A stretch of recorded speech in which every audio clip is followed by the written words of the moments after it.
Thank you, Mr. Chairman. Dr. Cohen, so far Aetna, United Healthcare, Humana, and there may be others that will likely be coming down the pipeline have announced they're leaving the exchanges.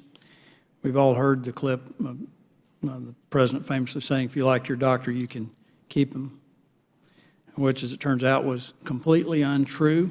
There are hundreds of thousands of people participating in the exchanges will have to find new coverage at the beginning of the year, and this will likely mean new doctors.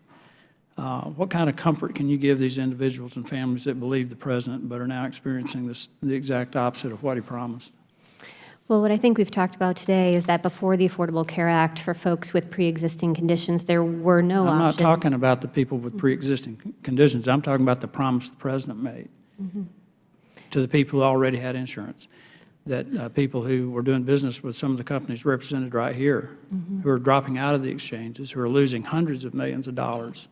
So if you would structure your answer to the question. Sure. In the employer market, we actually have seen very little change in what employers are offering in terms of the number of employers offering coverage. That's one of the reasons when folks talk about, CBO projections of who would enroll into the marketplace, we're actually seeing less erosion of the employer market, which is a good thing. That's interesting in light of the fact that of the 20 million people who have insurance, Medicaid's enrollment is now at a record level, 72.5 million, and there have been 15 million additional people since Obamacare's open enrollment began. So it looks like the majority of the people who are being insured are being insured in the government plan. There's 4.5 million people who had private insurance, employer-based insurance, who have lost their insurance. So I think for all of the political speak and the hemming and hawing around, the bottom line is that it hasn't worked the way it's supposed to work. There are millions of, hundreds of thousands, if not millions of people who have lost access to the health care that they had prior to this. And I'm like my colleagues across the aisle. I'd like to have a constructive dialogue about it to reform this and correct it and get it back to where it works. Mr. Guy's Blue Cross Blue Shield of Alabama requested a rate increase for small group plans of 4%, yet they requested an increase of 39% for individual plans on the exchanges. Can you give me an idea of what accounts for this disparity?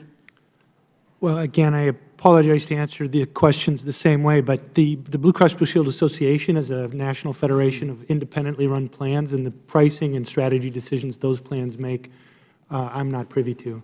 Well, I would expect that you'd have some concern about the losses. I mean, Blue Cross Blue Shield of Minnesota's lost $500 million. The Healthcare Services Corporation, which owns the Blue Cross affiliates in Illinois, Montana, New Mexico, Oklahoma, and Texas, they lost $1.5 billion. Blue Cross Blue Shield of Tennessee lost $300 million. Highmark Group, which owns Blue Cross in Pennsylvania, Delaware, and West Virginia, lost $266 million. Can the companies you represent sustain those kind of losses and stay in the market? No, and that's the primary reason for the rate increases we've been seeing, I would say. Well, Mr. Chairman, I'd like to point out that not only does this impact individuals and families, it's impacting the economy. We now have companies that are restricting their expansion of employment. They've cut back hours. It's having a devastating impact. I just left a budget hearing and with former CBO Director Douglas Holtzeek and looking at our economic growth and how overregulated the economy is, and I think the health care law is a major contributor to that. They're now projecting that over the next 10 years, the economy, maybe over the next 30 years, might only grow at 2%, when the 70-year average was 3.2%.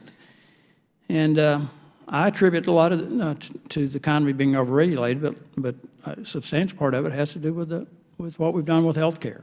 It's having a devastating impact on the economy. It's having a devastating impact on individuals and families. And it's driving companies out of the marketplace. Employers, people who provided insurance. I've gotten my insurance from Blue Cross Blue Shield for years. My time's almost expired. I have one last thing. I was listening to Mr. Spiro's opening statement, and it reminded me of the old liberal view of communism, that it failed because no one had done it the right way. And I kind of think that's the arguments for the Affordable Care Act. I yield back. I thank the gentleman. The chair recognizes the gentleman from South